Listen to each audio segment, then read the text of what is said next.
Hello everyone, let us continue with our revision part. आज जो हम लोग पीरियोडिक प्रॉपर्टी देखने वाले हैं वो है इलेक्ट्रॉन एफिनिटी और we can call it electron gain enthalpy. देखो, जो सबसे पहली चीज क्विकली हम लोग कंफ्यूजन दूर कर देते हैं, इलेक्ट्रॉन एफिनिटी और इलेक्ट्रॉन गेन एंथैल्पी वैसे ट्रेंड सिमिलर होते हैं, एक ही चीज मानी जाती है, बट दोनों वैसे दो डिफरेंट चीजें हैं। कैसे दो डिफरेंट चीजें वो मैं बता देता हूँ फटाफट। यहाँ पे देखो, इलेक्ट्रॉन एफिनिटी की अगर मैं बात करूँ, इसे आप इस तरीके से याद रख सकते हो कि ये इलेक्ट्रॉन एफिनिटी क्या होती है। इलेक्ट्रॉन लेने की चाहत, please remember this thing, electron लेने की चाहत। वो इलेक्ट्रॉन एटम, मतलब एक एटम है, तुम उसे इलेक्ट्रॉन दे रहे हो, वो लेना चाहता है या नहीं लेना चाहता, वो चीज का मेजरमेंट क्या है, इलेक्ट्रॉन एफिनिटी। वेयरएज अगर मैं दूसरा जो वर्ड यहाँ पे यूज करते हैं हम लोग, electron gain enthalpy, electron gain enthalpy की बात करूं तो इलेक्ट्रॉन गेन एंथैल्पी एक तरीके से क्या होगी कि एक एटम है, तुमने उसे एक इलेक्ट्रॉन दिया, वो इलेक्ट्रॉन एक्सेप्ट किया उस एटम ने, वो क्या करता है, एनर्जी रिलीज करता है, मान लो, ठीक है। तो that energy released when an atom is given an electron in its outer most shell, ठीक है। एक एटम है, आइसोलेटेड गैसियस एटम है, उसे हमने क्या दिया है, इलेक्ट्रॉन दिया है। सो वो एक्सेप्ट करके क्या करता है, एनर्जी रिलीज करता है। सो हम लोग यहाँ पे लिख सकते हैं energy released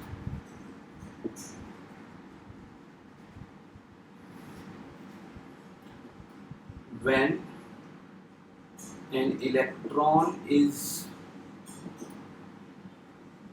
given in the outermost orbit of an isolated gaseous atom। Isolated gaseous atom को आउटर मोस्ट ऑर्बिट में अगर मैं इलेक्ट्रॉन देता हूं तो एनर्जी रिलीज करता है। That released amount of energy is known as electron gain enthalpy. ये एक बेसिक डेफिनेशन हो गया। और इलेक्ट्रॉन एफिनिटी क्या है, सिर्फ measurement of this thing that वो इलेक्ट्रॉन लेना चाहता है या नहीं लेना चाहता, दैट इज इलेक्ट्रॉन एफिनिटी। ये चीज समझ में आती है। जैसे कि अब एक और चीज समझ लो, मान लो ये प्रोसेस है हमारा, एक एटम ए है, ये एटम ए को मैंने एक इलेक्ट्रॉन दिया, I have given this electron, तो ये क्या करता है, A माइनस बना लेता है। This process is exothermic process, energy release होती है इस प्रोसेस में, ठीक है। एंड इसकी अगर इलेक्ट्रॉन गेन एंथैल्पी की बात करूं, मैं इसे मान लो डेल्टा HEG1 नाम दे देता हूं। A-1 को मैं एक और इलेक्ट्रॉन अगर दूं तो वो क्या बना लेगा, A-2 बना लेगा। Important thing here is that ये जो प्रोसेस है ये भी क्या होना चाहिए, एक और इलेक्ट्रॉन तुम दे रहे हो तो यहाँ पे भी क्या होना चाहिए, एक्सोथर्मिक प्रोसेस होना चाहिए। बट ये क्या होता है, endothermic process. This is endothermic process. Why endothermic process, because एक नेगेटिवली चार्ज आयन को तुम इलेक्ट्रॉन देने जा रहे हो तो वहां पे रिपल्जेंस फेस होंगे, रिपल्जेंस फेस होंगे, इसलिए क्या होगा, वहां पे तुम्हें काफी एनर्जी देनी पड़ेगी। The process becomes overall endothermic process. समझ में आ गई बात। और इसकी जो एनर्जी है, मान लो उसको मैंने नाम दे दिया डेल्टा HEG2। ये चीज क्लियर हो गई। लेकिन एक और फंडा फाइनली ध्यान में रखना, दैट अगर मैं ओवरऑल प्रोसेस की बात करूं, ये एक्सो है, ये एंडो है, तो मुझे सर क्या होगा, overall process will be endothermic. A से A-2 जाने वाला जो प्रोसेस है वो पूरे प्रोसेस को हम एंडोथर्मिक कहेंगे, बिकॉज यहाँ पे एनर्जी काफी ज्यादा देनी पड़ती है as compare to the energy released. So this whole process becomes endothermic। आगे बात समझ में, ये हो गया some basics regarding electron gain enthalpy। Alright, अगर हम लोग बात करें इलेक्ट्रॉन एफिनिटी या इलेक्ट्रॉन गेन एंथैल्पी, दोनों के लिए हम लोग सिमिलर तरीके से ही बात करेंगे। इलेक्ट्रॉन एफिनिटी के लिए लिख रहा हूँ, मान लो इलेक्ट्रॉन गेन एंथैल्पी के लिए भी वही वैलिड होगा। It is directly inversely proportional to size and directly proportional to Z effective, directly proportional to positive charge, inversely proportional to negative charge। ये चीजें आपको ध्यान में रखनी है directly, very important to solve the questions. One more thing you must remember is an exception. एक exception आपको बड़े अच्छे से ध्यान में रखना है। क्या एक्सेप्शन है वो चीज समझना। देखो, साइज से इनवर्सली प्रोपोर्शनल तो नीचे देते हैं पीरियड। अगर मैं ग्रुप में बात करूं तो डाउन द ग्रुप क्या होता है, size down the group size increases, size increases तो इलेक्ट्रॉन गेन एंथैल्पी या electron affinity should decrease. So basically होना क्या चाहिए था फंडा, देखो अगर मैं बात करूं FCl DRI, तो FCl DRI में यहाँ पे साइज बढ़ रहा है तो इलेक्ट्रॉन एफिनिटी या इलेक्ट्रॉन गेन एंथैल्पी की बात करूं तो डिक्रीज होनी चाहिए थी, बट ये करेक्ट ऑर्डर नहीं है। करेक्ट ऑर्डर एक्चुअल में ये आता है दैट क्लोरीन जो होता है फ्लोरीन जो होता है उसकी इलेक्ट्रॉन एफिनिटी कम होती है एज कंपेयर टू क्लोरीन, तो highest becomes chlorine, then comes fluorine, then bromine and then iodine. This is the correct order. Now why is it so, ऐसा क्यों होता है वो हमें समझना है। तो उसके लिए एक रूल याद रख लेना है आपको, दैट थर्ड पीरियड की इलेक्ट्रॉन एफिनिटी होनी क्या चाहिए थी, सेकंड पीरियड से कम। थर्ड पीरियड की इलेक्ट्रॉन एफिनिटी सेकंड पीरियड वालों से कम होनी चाहिए थी, बट होती क्या है, ज्यादा। ये एक फंड, ये याद रखना। अब ये क्यों होता है वो भी समझ लो। तो सेकंड पीरियड जो एलिमेंट है, जो फ्लोरीन है मान लो पर्टिकुलरली, ये देखो ये रहा फ्लोरीन, ये फ्लोरीन एटम है सपोज। अब ये फ्लोरीन एटम में इलेक्ट्रॉन्स कितने भरे हुए हैं, 9। This is fluorine atom, it has 9 electrons in it. Where as ये क्लोरीन एटम है, इसके अंदर इलेक्ट्रॉन्स कितने हैं, 17। ये क्लोरीन हो गया हमारा। अब यहाँ पे होता क्या है, फ्लोरीन बहुत एक्सट्रीमली स्मॉल साइज का एलिमेंट है, उसमें 9 इलेक्ट्रॉन भरे हुए हैं। जब तुम इसे एक और इलेक्ट्रॉन देने जाओगे, यहाँ पे इलेक्ट्रॉन डेंसिटी ज्यादा है, इलेक्ट्रॉन डेंसिटी ज्यादा होने के कारण इलेक्ट्रॉन रिपल्जन ज्यादा होते हैं। यहाँ पे हम लोग यहाँ पे क्या लिखेंगे, इलेक्ट्रॉन डेंसिटी काफी ज्यादा होती है, जिसकी वजह से इलेक्ट्रॉन रिपल्जन काफी फेस करेगा आने वाला इलेक्ट्रॉन।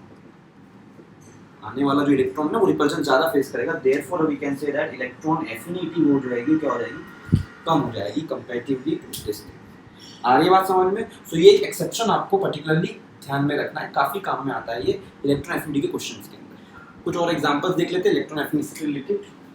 जैसे कि मान लो एक क्वेश्चन ले लिया हम लोग ने, ओ स्टाइल से E2 oxygen family, oxygen, sulphur, selenium, tellurium, polonium. इनके अंदर मुझे ऑर्डर बताना है मान लो इलेक्ट्रॉन एफिनिटी का। कैसे ऑर्डर बताएंगे, देखो ये एक ही ग्रुप के एलिमेंट्स है, down the group size increases तो इलेक्ट्रॉन एफिनिटी विल डिक्रीज, हम ऐसा मानते हैं। ठीक है, इलेक्ट्रॉन एफिनिटी डिक्रीज मतलब ये ऐसा होना चाहिए था, राइट है नहीं?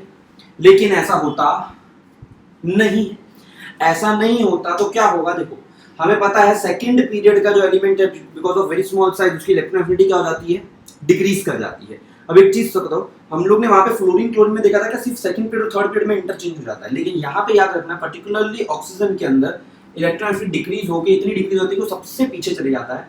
तो correct order becomes like this, sulphur, selenium, tellurium, polonium and oxygen. This is the correct order of electron affinity for this. Please remember it, very important question. अगला एक और क्वेश्चन देख लेते हैं हम लोग। मान लो इस बार हम लोग क्वेश्चन देख रहे हैं कि boron, carbon, nitrogen, oxygen, fluorine, these are the elements. ये एक ही पीरियड के एलिमेंट आपको दिख रहा है, सेकंड पीरियड के एलिमेंट है सारे के सारे। Across the period size decreases, electron affinity will increase. तो ऑर्डर होना ये चाहिए था, बट एग्जैक्टली ऐसा होता नहीं है। क्यों नहीं होता, देखो अब इसमें सेकंड पीरियड थर्ड पीरियड का तो कोई फंडा ही नहीं है। क्यों, बिकॉज सभी के सभी सेकंड पीरियड के एलिमेंट। यहाँ पे क्या आ जाता है, हाफ फील्ड कन्फिगरेशन नाइट्रोजन में। नाइट्रोजन का हाफ फील्ड कन्फिगरेशन होने के कारण वो इजीली इलेक्ट्रॉन एक्सेप्ट नहीं करता, बिकॉज उसका तो स्टेबल कन्फिगरेशन अचीव हुआ है। वो क्यों अपना एक और इलेक्ट्रॉन एक्सेप्ट करके अपना खुद का कन्फिगरेशन बिगाड़े।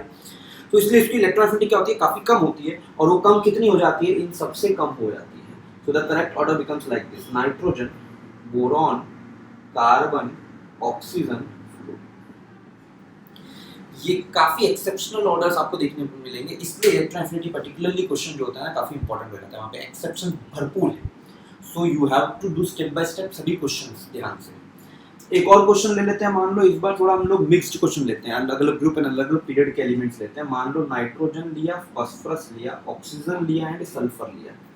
सपोजिंग ये एलिमेंट्स हम लोग ले रहे हैं। अब इन एलिमेंट्स के अंदर एक चीज समझ जाना, इन सभी एलिमेंट्स के अंदर अगर मैं बात करूं तो सबसे पहली चीज इनको अरेंज कर लो, नाइट्रोजन, फास्फोरस, ऑक्सीजन, सल्फर। ये पीरियड और ग्रुप के साथ मैंने अरेंज कर दिया। नाइट्रोजन सेकंड पीरियड का एलिमेंट है, फास्फोरस थर्ड पीरियड का, नाइट्रोजन के बाजू में ऑक्सीजन आता है, फास्फोरस के बाजू में सल्फर आता है। अरेंज कर लिया। इसके बाद में फंडा याद करो, मैंने बताया था आपको कि इलेक्ट्रॉन एफिनिटी में पर्टिकुलरली क्या करना है, पहले गो अक्रॉस द पीरियड फिर गो डाउन द ग्रुप, याद है। व्हेयरएज अदर प्रॉपर्टीज में क्या करना होता है, पहले गो डाउन द ग्रुप फिर गो अक्रॉस द पीरियड। उस फंडे को हम लगा के देखते हैं। तो पहले को across the period, across the period जाते हैं तो इलेक्ट्रॉन एफिनिटी क्या होती है, इलेक्ट्रॉन एफिनिटी इंक्रीज होती है। और यहाँ पे इंक्रीज भी करेगी। अक्रॉस द पीरियड पहले दो एलिमेंट्स को पकड़ लो, जो एकदम राइट मोस्ट एलिमेंट है ना अक्रॉस द पीरियड, पहले उनको पकड़ लो। तो ये दोनों राइट मोस्ट में आ रहे हैं हमारे पास में। अब across the period electron affinity क्या होती है, इलेक्ट्रॉन एफिनिटी इंक्रीज करती है। इंक्रीज करते मतलब इन दोनों की इलेक्ट्रॉन एफिनिटी इन दोनों से ज्यादा है, और वैसे भी ज्यादा होगी बिकॉज ये हाफ फील्ड है दोनों। तो इनकी ज्यादा होगी, इनकी कम होने वाली इलेक्ट्रॉन एफिनिटी और ज्यादा कम होने वाली है। तो हमारे पास में ज्यादा तो ये दोनों हो गए। अब इन दोनों में अगर कंपैरिजन करना हो तो down the group electron affinity वैसे क्या करती है, डिक्रीज, पर इस केस में इंक्रीज करेगी। क्यों? Exception of second period and third period. याद आ गया? सो सबसे ज्यादा कौन हो गया एक तरह से, सल्फर ओवरऑल सभी में। फिर कौन हो गया, ऑक्सीजन। फिर कौन हो गया, देखो फॉस्फोरस, एंड देन कौन आ जाएगा, nitrogen. So this is the फंडा बेसिकली जिससे आप इलेक्ट्रॉन एफिनिटी को कंपैरिजन कर सकते हो, एंड यहाँ पे आपके सभी एक्सेप्शन सारी चीजें क्या है ना सही से यूज आ जाएगी। इस तरह के क्वेश्चन में ना थोड़ा ऑप्शंस को भी बहुत ध्यान से देखना होता है, बिकॉज जनरली हम डायरेक्टली करें तो कई बार मिस्टेक्स होने के चांसेस बहुत ज़्यादा होते हैं। थोड़ा ऑप्शंस को भी देख लेने का, एंड देन अपने फंडे तो लगा के हमें करना ही है। So accordingly you will get your good answer, because exceptions की भरमार होती है इन इलेक्ट्रॉन एफिनिटी क्वेश्चंस। क्लियर हो गई ये चीज़? एक बड़ा प्यारा सा टेबल मैं यहाँ पे बता रहा हूँ आपको इलेक्ट्रॉन एफिनिटी और इलेक्ट्रॉन गेन एंथैल्पी के लिए, very important, please understand it. Electron affinity की बात कर रहा हूँ मैं, सपोजिंग, एंड बात कर रहा हूँ related two electron gain enthalpy. Electron gain enthalpy मान लो बात कर रहा हूँ, एंड बात किसके लिए कर रहा हूँ, supposing I am talking about पहले तो हेलोजेंस, दूसरा मान लो I am talking about inert gas, and supposing I am talking about alkali metals। Very important comparison, please understand it. क्या है यहाँ पे, देखो समझने की कोशिश करो। अगर मैं बात करूँ सबसे पहले इलेक्ट्रॉन एफिनिटी की बात करता हूँ। देखो इलेक्ट्रॉन एफिनिटी की दो ही चीजें होती है, या तो वो पॉजिटिव वैल्यूज होती है या तो जीरो। जो इलेक्ट्रॉन नहीं लेना चाहता उसकी इलेक्ट्रॉन एफिनिटी क्या होती है, जीरो होती है, और जो इलेक्ट्रॉन ले सकता है उसकी इलेक्ट्रॉन एफिनिटी की वैल्यू क्या होती है, पॉजिटिव वैल्यू होती है। जो ज्यादा लेना चाहेगा उसकी ज्यादा पॉजिटिव, जो कम मतलब उसके अंदर चांसेस है लेने के इलेक्ट्रॉन तो उसके अंदर कम पॉजिटिव वैल्यू होगी। बस इतनी सी चीज होती है। जैसे अगर इलेक्ट्रॉन एफिनिटी की बात करूं फॉर हैलोजेंस तो यहाँ पे पॉजिटिव वैल्यू आएगी, दैट इज फॉर श्योर। अगर इनर्ट गैस के लिए बात करूं तो zero, there is no electron affinity for inert gases, they don't want to accept electron, they have stable configuration। Alkali metals की बात करूं तो अल्कली मेटल्स क्या इलेक्ट्रॉन देना चाहते हैं, इलेक्ट्रॉन लेना चाहते हैं क्या, नहीं, चाहत नहीं है इलेक्ट्रॉन लेने की, zero, electron affinity value will be zero. आगे बात समझ में, very important. Electron gain enthalpy की बात करते हैं। हैलोजेंस इलेक्ट्रॉन लेना चाहते हैं, इलेक्ट्रॉन लेके वो स्टेबल बनने वाले तो एनर्जी रिलीज करेंगे, इसलिए इलेक्ट्रॉन गेन एंथैल्पी की वैल्यू क्या होगी, नेगेटिव आएगी। एक्सोथर्मिक प्रोसेस समझ में आ गई, एनर्जी रिलीज्ड, यहाँ पे मैं लिख दूंगा energy released.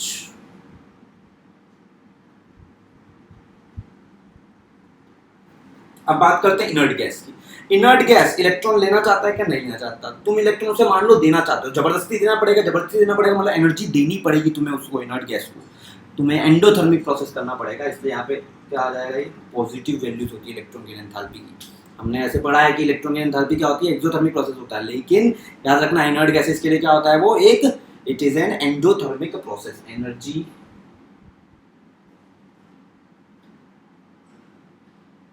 Absorbed.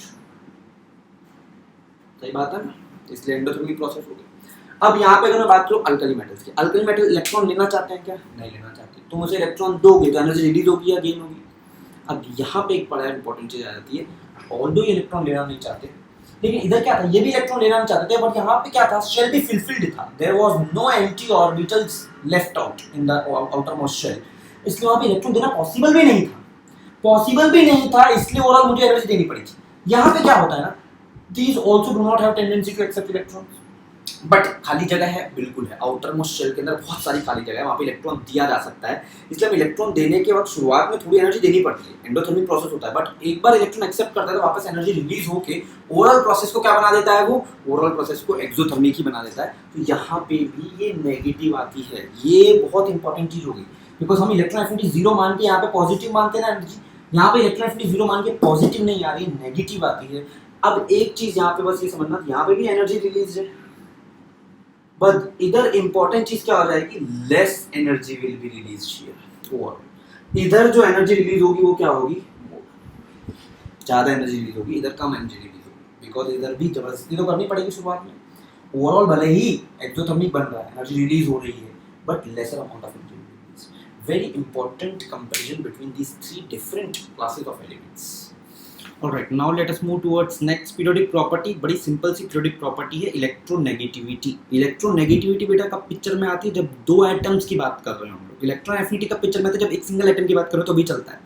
Electron affinity में दो एटम्स चाहिए, कंपैरिजन होता है। एक एटम दूसरे के कंपैरिजन में इलेक्ट्रोनेगेटिव तब होगा जब वो सामने वाले एटम के इलेक्ट्रॉन्स को अट्रैक्ट कर लेगा अपनी तरफ, ज्यादा अपनी तरफ खींचेगा, तो वो ज्यादा इलेक्ट्रोनेगेटिव कहलाएगा। आगे बात समझ में। अब इलेक्ट्रोनेगेटिविटी के फंडे बहुत सिंपल से होते हैं। Down the group electronegativity decreases, across the period electronegativity increases. कोई एक्सेप्शन जैसी चीजें इसमें नहीं होती है। इसमें काफी कुछ वैल्यूज आपको याद भी रखनी रहेगी, कुछ एलिमेंट्स की, वो आप प्लीज अपने नोट्स एनसीईआरटी में टेबल दिया हुआ है उसे रेफर करके याद रख लेना। कुछ पर्टिकुलर एलिमेंट्स पी ब्लॉक के हो गए, एस ब्लॉक में कुछ एलिमेंट्स हैं, उनके कुछ एलिमेंट्स की आपको इलेक्ट्रोनेगेटिविटी की वैल्यूज याद होनी चाहिए, कई बार डायरेक्टली पूछ ली जाती है।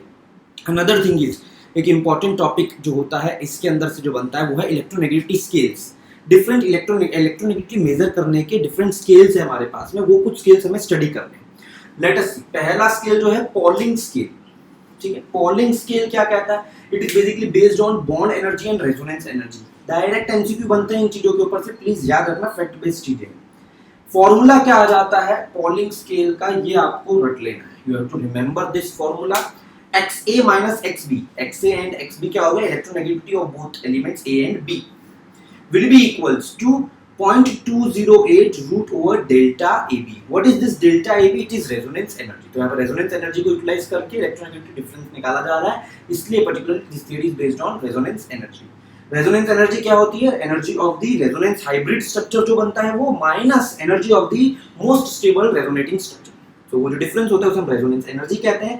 It is taken in kilo calorie per mole, यहाँ पे वैल्यू रखते हैं हम लोग, and we get difference in electronegativity of A and B. एक और स्केल है हमारा मुलिकन स्केल। मुलिकन स्केल देखो बेटा directly IP and electron affinity use करता है, ionization potential and electron affinity. So according to Mulliken scale, electronegativity En is equals to Ip plus Ea by 2.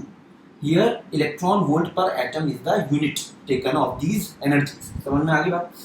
Now relation between हमें निकालना XP and XM. XP मतलब electronegativity calculated using Pauling scale and XM is electronegativity calculated using Mulliken scale.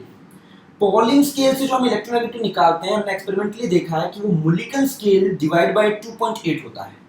Mulliken scale से जो electronegativity आएगी divide by 2.8 करोगे तो वही value होगी पॉलिंग स्केल की। So from this I can say that अगर मुझे पॉलिंग स्केल को भी इलेक्ट्रोनेगेटिविटी को लिखना हो in terms of IP and EA तो मैं कैसे लिख लूंगा? देखो, पॉलिंग स्केल की electronegativity will be equals to IP plus EA divided by 5.6। This is according to Pauling scale आ जाएगा। सिमिलर ये आ जाएगा इलेक्ट्रॉन वोल्ट पर एटम में, अगर किलो जूल पर मोल में लिखना हो तो ये इस तरीके से नया फॉर्मूला जाएगा। देखो ये डायरेक्ट फॉर्मूलाज है, पूछ लिए जाते हैं एंट्रेंस में, इसलिए याद रख लेना है। बेसिक फंडा ये है, ये एंड ये दोनों मेन बेसिक फॉर्मूला है। ये तो हमने इंटर रिलेशन करके निकाल लिया है, एंड ये रिलेशन आपको याद रखना है दैट पॉलिंग स्केल की electronegativity Mulliken scale divide by 2.8 होती है। ऑलराइट, थर्ड स्केल देखते हैं इलेक्ट्रोनेगेटिविटी की, Alfred Rostov scale. It is based on electrostatic force of attraction between the nucleus and the incoming electron. उनके बेसिस पे इन्होंने पूरा डेरिवेशन किया, and the final equation that we get here is this. Electronegativity according to Alfred Rostov scale is equals to 0.359 into Z effective.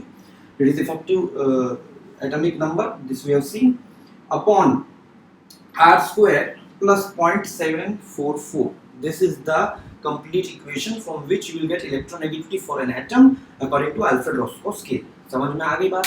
अब एक last topic हम लोग देख लेते हैं इलेक्ट्रोनेगेटिविटी में, that is application of electronegativity. Simple से फंडे, आपको क्या करना होगा, ऑर्डर बनाने होंगे, एलिमेंट दिए होंगे, उनके लिए अंदर बोलेंगे कि भाई मान लो नॉन मेटलिक कैरेक्टर का ऑर्डर बताओ, तो हमने आगे बॉन्ड पोलैरिटी का ऑर्डर बताओ। सो वो चीजें हमें कंपैरिजन के लिए इलेक्ट्रोनेगेटिविटी काफी काम में आता है। Non metallic character is directly proportional to electronegativity, याद रखना है। Bond polarity is directly to EN, जितना ज्यादा इलेक्ट्रोनेगेटिव डिफरेंस होगा बिटवीन टू एटम्स उतनी बॉन्ड पोलैरिटी क्या होगी उनके अंदर ज्यादा होगी। आयनिक कैरेक्टर इसलिए ज्यादा होता है जब इलेक्ट्रोनेगेटिव डिफरेंस ज्यादा होता है। समझ में आ गई बात? इसके बेसिस पे हैनी स्मिथ इक्वेशन एक हमें जाननी है। परसेंटेज आयनिक कैरेक्टर निकाल दो, कोई भी कंपाउंड कंप्लीटली आयनिक कंप्लीटली कोवलेंट नहीं होगा, हम लोग ऐसा मान के ये समझते हैं कि परसेंटेज आयनिक कैरेक्टर निकालना किसी भी आयनिक कंपाउंड का मुझे, तो क्या होगा 16 times of delta En plus 3.5 times of delta En square. ये हैनी स्मिथ इक्वेशन कहलाती है। इस इक्वेशन से हम लोग ये जान लेते हैं कि डेल्टा En जब मोर देन 2.1 होता है परसेंटेज आयनिक एक्टर क्या हो जाएगा, कंपाउंड का मोर देन 50% उस कंपाउंड को हम लोग क्या कह सकते हैं, आयनिक कंपाउंड ज्यादा कह सकते हैं, ठीक है ना। सो जिसका मोर देन 50% आयनिक कैरेक्टर होगा वो कंपाउंड को हम आयनिक कंपाउंड कहेंगे, and that is achieved when electronic difference is more than 2.1। ये अकॉर्डिंग टू हेनी स्मिथ है। Now bond nature according to गैलिस अगर हम लोग देखें तो डेल्टा EN की वैल्यू 1.7 से ज्यादा होगी तो क्या होता है, आयनिक कंपाउंड होता है, एंड आयनिक बॉन्ड होती है पर्टिकुलरली, एंड डेल्टा EN का डिफरेंस लेस देन 1.7 होगा तो कौन सी बॉन्ड होती है, कोवेलेंट नेचर की बॉन्ड होती है। बट ये चीज जो है कंप्लीटली वैलिड नहीं है, इसकी काफी एक्सेप्शंस है, जैसे HF हो गया, LiCl हो गया, BF2 हो गया, इन सब चीजों में ये फॉलो हो रहा नहीं है। Electronegativity as a periodic property, very simple, but applications and these scales, these topics are very important in this particular periodic property. All right.